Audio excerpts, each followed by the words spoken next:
There's a non-insignificant part of me that deeply resents writing this piece. Not because I don't love my job, but because even mentioning this morning's speech by Keir Starmer feels like I'm merely doing him a huge freebie by promoting what was a big PR exercise that allowed the PM to be photographed next to shiny jet planes and rub shoulders with people wearing medals.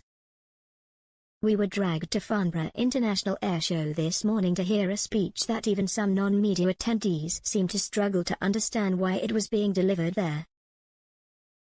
The big announcement, as with so many of Labour's policies, is that a new Quango, that will take a year to set up, will work hand in hand with an existing Quango to do something for which there is no timetable, no measure of success, no particular set policy direction and no new money.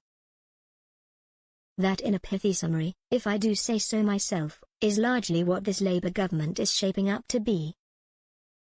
And with good reason. I don't for a moment suggest that governing is easy, certainly not with the current health of the economy, but with little money in the coffers and numerous red lines on tax rises, prepare to witness a lot of new bodies, commissions and policy reviews announced over the next couple of years. Labour's rhetoric has been bold, emphatic and optimistic. But looking under the hood of the Starmermobile, instead of finding a shiny and powerful V8, more often than not we are confronted with a weedy gee-whiz electric motor. Skills England, Sir Keir told us, will now work with the Migration Advisory Committee to identify current and future skills gaps, put in place plans to address those gaps and reduce our long-term reliance on overseas workers. Skills England will also bring together central and local government training providers and unions working together in broader partnership with business. If you're a politician, public sector official, union baron or lefty lobbyist who loves talking but not much else, boy is this the government you've waited a lifetime to see win office. The main problem here is that while leftists love saying listen to experts, I would be gobsmacked if either of these bodies for one moment suggest that what is holding back Britain's productivity is overregulation, sky-high production costs and record-high taxes. What is more frustrating is that we are not being told how to judge success.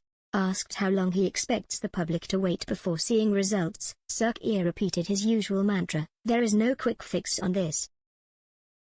If you were hoping for a cast-iron guarantee that immigration will come down to anywhere near manageable levels by the next election, you would have been sorely disappointed.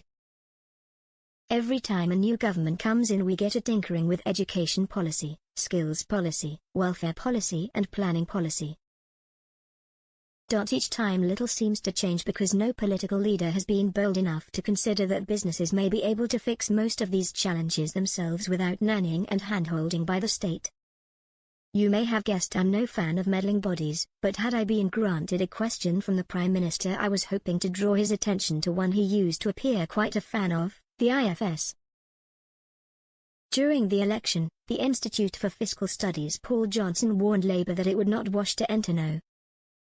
10 and then claimed the economy was in a worse state than they believed as a precursor to breaking pledges on tax.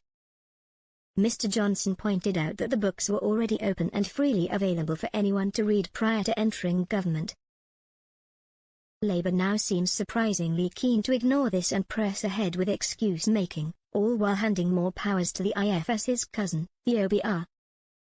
For Sir Keir, it seems, he's a big fan of expert talking shops, right up until they tell him something he doesn't already agree with.